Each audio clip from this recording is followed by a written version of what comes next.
Now, there has been plenty of discussion about making cricket more accessible since the publication of the Independent Commission for Equity in Cricket last month.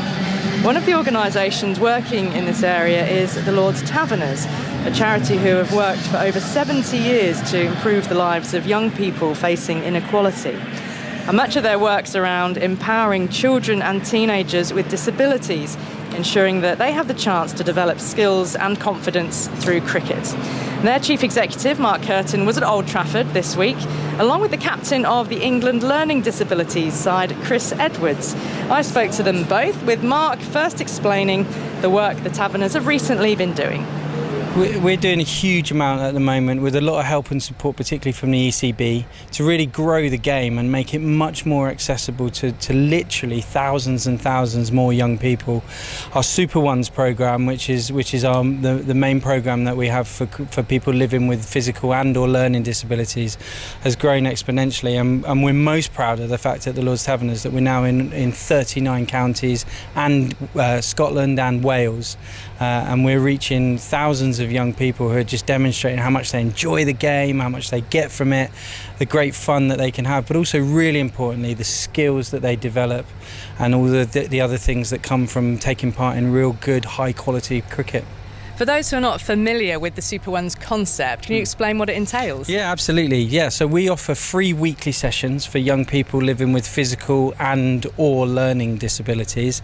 They can come along. The sessions are designed specifically to meet their needs, so they're tailored, they're adapted. People like Chris, who's a brilliant role model because he's an England captain of one of the England disability teams, runs the sessions. And most important thing is that we design the sessions and deliver the sessions in a way that is adapted to meet the needs of a young person's various disabilities. They get to have great fun, they make friends, they build skills and gain confidence and all the things that everybody knows can come from sport. And the most important thing is that it gives those young people an opportunity to access a sport that typically, traditionally, historically, has been very difficult for them to be able to access. Well, talking about challenges in accessing the sport, Chris, what was your story, your journey and pathway into cricket to get into the elite level of the game? It started in school for me, so it started at Ellerby Park School in Wallasey, and that's how I started playing cricket. Through a caretaker called Keith Beggs, who then brought cricket into the school, and I was able from school then to go and have an opportunity to represent my county, Cheshire, in great opportunities to be able to play cricket effectively. So you see the importance of cricket being able to exist in forms which are adaptable? Yes, absolutely, and to see how the game has grown since when I first started to where the game's going now, and hoping for that game to continue to grow is such a phenomenal, it's just great to see. Notably, the ICEC report which came out about equity in cricket, there wasn't much on the disability part of the game. Do you know why that is? And just again highlight, I guess, the importance of why this particular group and part of cricket is so important. Yeah, I don't know the reasons, to be frank about it, but I don't think that stops us. I think that Richard Thompson, the chairman of the ECB, has been very clear that the cricket is a game for everybody. We want the game, I think, to coin Richard's phrase, is we want the game to be the most inclusive sport. So whilst the report itself focuses on three particular characteristics, if you like, we certainly, as the Lord's Taverners, and I know that the rest of the cricket family, as we call it, right across the game, are determined to make sure that everybody, regardless of who you are, your background, your circumstances, can see cricket as a game that you can be welcomed into, and that when you're in it you can thrive.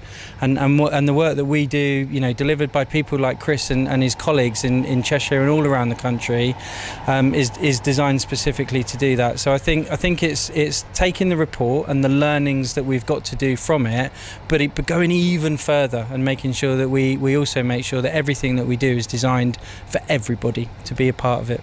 So when you move around the country, Chris, what are you seeing amongst the groups that you're working with? How big is the need for there to be more investment in the disability area? It's such an integral part of anyone with a disability that in their lives as well. To have a programme such as Super Ones running across the the country is such a massive incentive to get more and more participants involved in what, for me, it's given for me, not just as a player but as a coach. I'm able to the Cheshire Cricket Board able to give me a job full time 10 years ago as the first person with a learning disability to get a full-time job in cricket. It's such a fantastic honour for me personally, but also to inspire others to be able to take that same path going forward.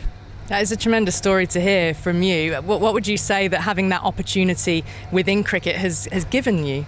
It's given me so many pathways, opportunities, life experiences, not just in coach but also in playing as well, and given me those opportunities that I would never have had if it wasn't for cricket. Mark, what are the costs of staging programmes like Super Ones, and are Taverners well placed at the moment, or do you need an extra push? We definitely always need more funding. I think any charity chief exec would say that, but an average Super Ones programme would cost somewhere in the region of 40 to 60,000 a year to run. You know, it's full-time professional development officer and coaches. There are a number of volunteers that get involved as well, and we're hugely reliant, like any community organisation, on the goodwill and passion and commitment of volunteers. But with the rising cost of hiring facilities, kit and equipment, which we know is a huge barrier to lots of people, particularly in our game, is also something that comes into it. So we as an organisation aim to raise, you know, at the moment to be in all 39 counties and Scotland and Wales to run our programmes in excess of 2.5 to 3 million a year. Of course, as we've said, we want to grow that as well. We believe that we've got a model that works. We've got lots of evidence of impact behind that. So the more money that we can raise to be able to fund what we do, the more young people we can reach and the more communities that we can grow the game in. And the Taverners, I know, help to administer the Johners Trust, which is also working in cricket for the visually impaired. But in terms of what the game can benefit from with the additional income that comes in to support charities like Taverners, how important is it that disability cricket is there to be seen, I suppose, is out there for people to watch and to know that there are England teams at the top level as well?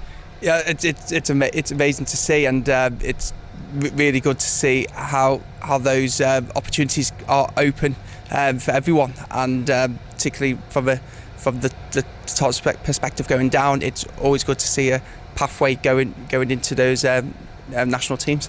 The pathway at the top, to get to the top, is one thing, but it's the entry level, isn't it? Having the opportunity, whether it's at schools or clubs. What would you say to someone who has perhaps not picked up a bat or a ball, but has maybe seen elite cricket on the television, but thinks, well, I watch able-bodied cricketers play this game, but I'm living with a disability. What would you say to those people who might think cricket is something that they might struggle with?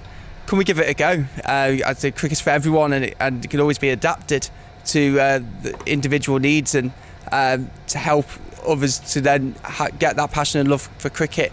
Can we give it a try and see if you like it? And that for me, that's the most important part of being able to play cricket, is to give it a try and make sure everyone is involved.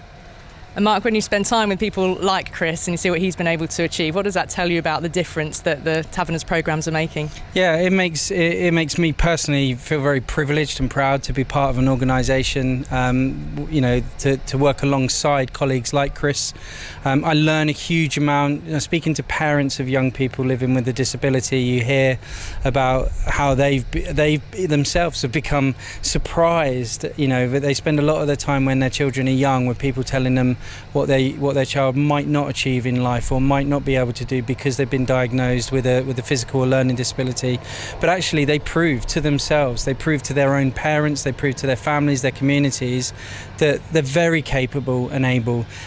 Making sure that we can adapt is the key word here, and tailor the environment for young people with disabilities to give them that opportunity to show just how capable they are is something that, you know, makes my job the best job in the world as far as I'm concerned.